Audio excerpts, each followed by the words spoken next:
And even Democrat senators say, I can't believe it. They didn't raid the house of Joe Biden. They didn't raid Obama. But Joe Biden didn't ignore a subpoina to get those documents back like you did. And so that's the question. 1,850 boxes. But that's the question that investigators have, I think, is why you held on to those documents when you knew the federal government was seeking them and then had given you a subpoena to return them. Are you ready? Are you ready? Can I talk? Yeah, what's the answer? Do you mind?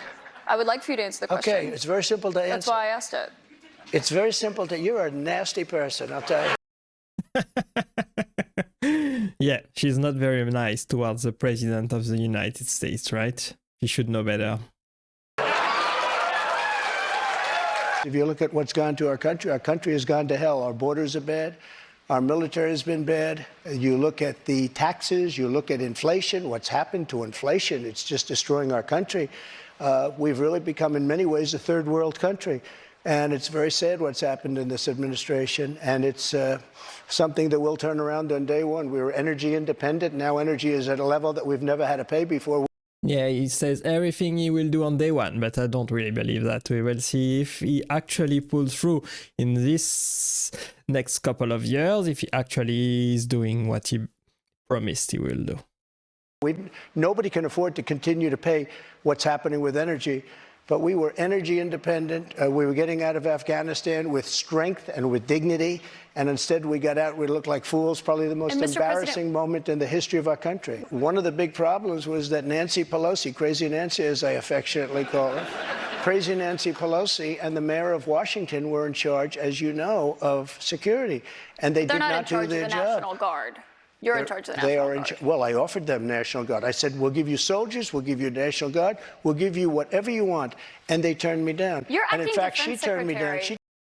Yeah, keep in mind that all those charges at the time of this video against Donald Trump regarding January 6th have been suspended. They have been dropped because he is now the president of the United States for the next 4 years, and maybe the judiciary process will start again after his presidency, but right now he's free. He's totally free to do his job for the next couple of years with no criminal charges at all. Excuse me, she turned me down in writing. But you said you weren't very involved that day. You did tell your supporters to come to Washington. You tweeted about it, about that speech that happened on the rally. Am I allowed to say that? When they went to the Capitol, and they were breaking into the Capitol, smashing windows, injuring police officers. Why did it take you 3 hours to tell them to go home? I don't believe it did.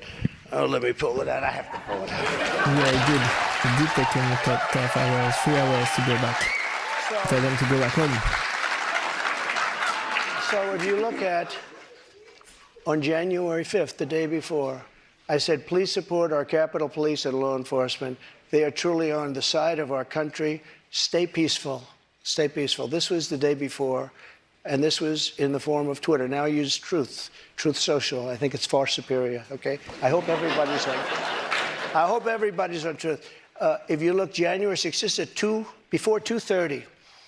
I am asking for everyone at the U.S. Capitol to remain peaceful. This is right after, as it was happening. But what happened is they took it down. I don't know why. I think they took it down because it was so good. They didn't like it being up there. I am asking, and we didn't know until I got it back, because now I have 90 million people waiting for me to go back, but I'm on Truth and I'm staying on Truth. Listen, I am asking for everyone at the U.S. Capitol to remain peaceful. No violence. I think Donald Trump did a great job in telling people to go back home. He saw that it was going nowhere, it was getting violent, people lost their lives, they were getting hurt. On both sides, on the enforcement side and on the people side. So he did a great thing by telling everybody to go home, but it took him 3 hours to do so. Violation. We want no violation. We want no violence. Remember, we are the party of law and order. Respect the law and our great men and women in blue. Thank you. That was at 2:30. That was very early. Mr. President, I looked at the same timeline that you did. No, I know, but you didn't report that. You know why? Because it was taken down. We did report it. I was reporting that thing. It was taken down and it wasn't. But when it was clear to you that they were not being peaceful, you saw them rushing the Capitol, breaking windows. They were hitting officers with flagpoles, tasing them, beating them up. When it was clear they weren't being peaceful, Why did you wait 3 hours to tell them to leave the Capitol? They listen to you like no one else. You know that. They do. I agree with that. But So why didn't you tell them to go home sooner? Nancy Pelosi and the mayor are in charge. I assume they were able to do their job. They weren't. But And Pelosi's not in charge of Capitol And if you remember, security. I made a video right after. Yeah, that's kind of bad for him to pull the responsibility away from him and put it on Nancy Pelosi and the mayor. So, as a leader, as the president of the United States, it should take responsibility for everything that happened that day. I truly believe that. That's what a man and a leader would do.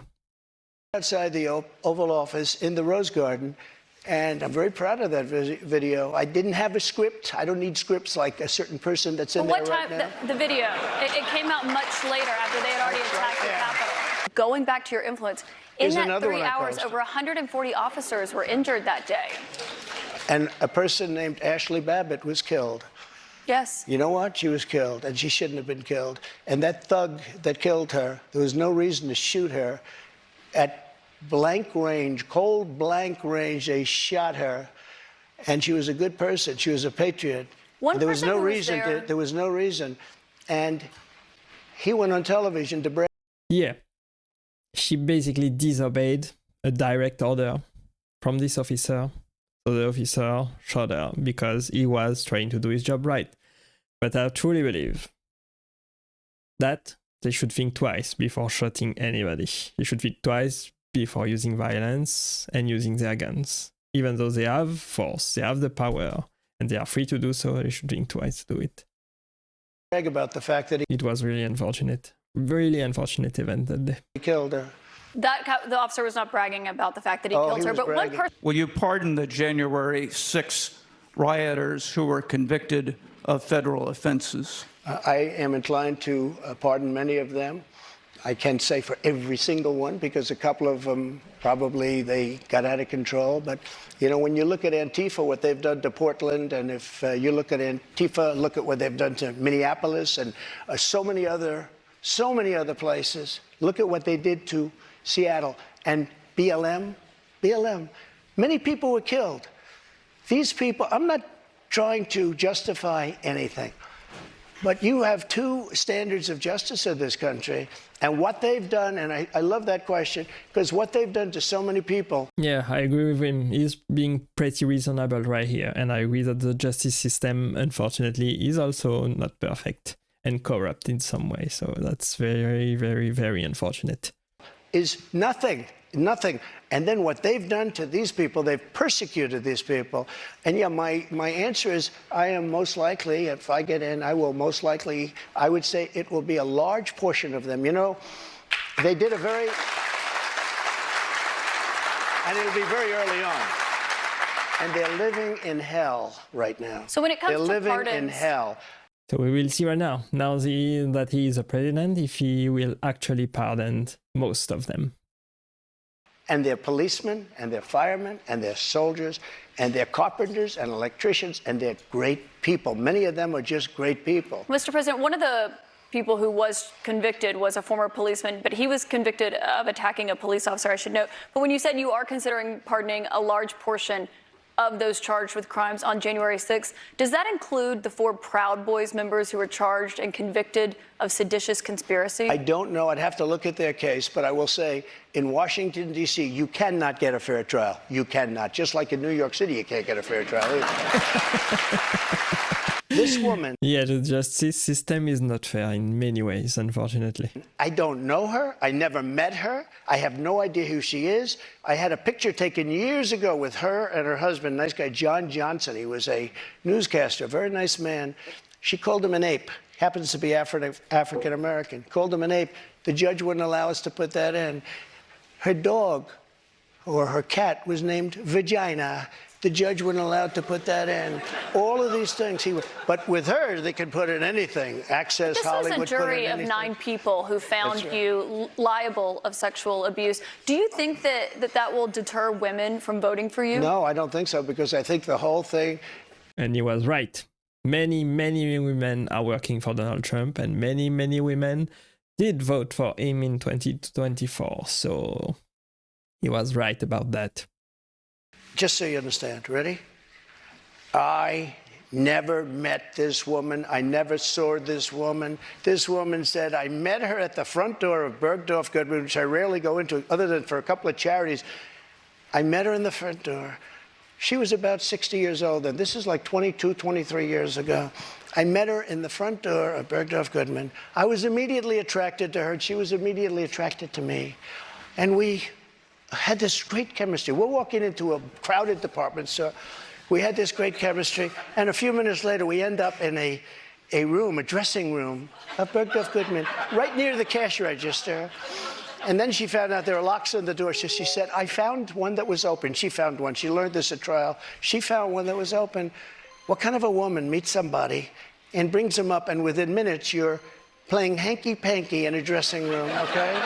I don't know if she was married then or not. John Johnson, I feel. That seems kind of realistic, but when you are famous, when you are in power, many women will throw themselves at you. So it's kind of plausible in a way. I truly believe that. Sorry for you, John Johnson. Mr. President, can I? What is the first thing you would do to help bring down the cost to make things more affordable? Drill, baby, drill.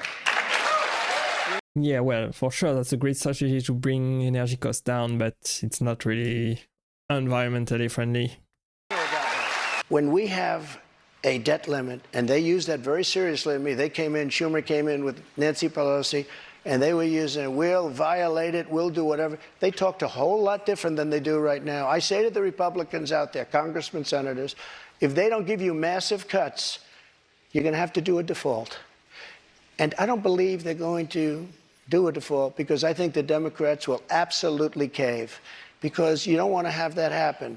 But it's better than what we're doing right now, because we're spending money like drunken sailors. So just to be clear, Mr. President, you think the U.S. should default if the White House does not agree to the spending cuts Republicans are demanding? Well, you might as well do it now, because you'll do it later, because we have to save this country. Our country is dying. Our country is being destroyed by stupid people, by very stupid people. You once said that using the debt ceiling as a negotiating wedge just could not happen. You said that when you were in the Oval Office. That's when I was president. So why is it different now that you're out of office? Because now I'm not president.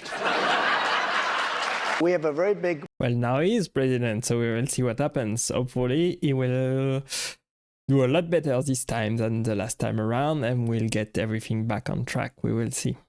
Mental health problem in this country. And again, it's not the gun that pulls the trigger, it's the person that pulls the trigger. And we have to protect our Second Amendment. We have to protect our Second Amendment. Mr. President, you dealt with a lot of mass shootings when you were in office. This year, there have already been more than 200 mass shootings in 2023. If you are reelected, are there any new gun restrictions that you would sign into law? I would do numerous things. For instance, schools, we would harden, very, very much harden. And I'm a very believer. I believe in teachers. I love teachers. I think they're incredible, and they love the children. Yeah, I truly believe in teachers as well. It's probably one of the most important jobs right here. And we should pay them well, we should respect them, and we should encourage them to do their work well and protect them, of course. Children, not quite like the parents, but they love the children in many cases almost as much. Many of these teachers are soldiers, ex-policemen. They're people that really understand weapons, and you don't need 5% of the teachers would be more than you could ever have if you're going to hire security guards. But in addition to that, have security guards, you have to harden your entrances, you have to make schools safe, and you can make other places safe. But it is a big mental health problem in this country more than anything else. If you look at Chicago, Chicago has the single toughest gun policies in the nation. They are so tough. Yeah, I don't think we have a huge mental health problem everywhere. I think people are just disenfranchised. They are on margin of society because they lost their job, or they don't know what to do to earn enough money to nourish themselves and then family, so they do crazy things just because the economic situation is getting wild. I truly believe that. Tough, you can't breathe. New York too, and other places also. All of those places are the worst and most dangerous places. So that's not the answer. I consider the other side to be radical, because the other side, under Roe v. Wade and other things, the other side, they're radical because they will. Remember the debate with Hillary Clinton? I said, rip the baby out of the womb at the end of the 9th month. They will kill the baby in the 9th month. If you look at that crazy governor of Virginia, from the former governor, where he said, no, the baby will be born, and then we'll decide essentially whether or not to execute But the Mr. baby. President, can we talk about what you would do if No, you but these are the if you radical people. re-elected? It's not the pro-life people that are radical. But if you are It's re-elected these and you're people that will kill a baby in the 9th month or the 8th month or the 7th month or after the baby is born, they're the radicals, not the pro-life I just want to people. give you That was a great take.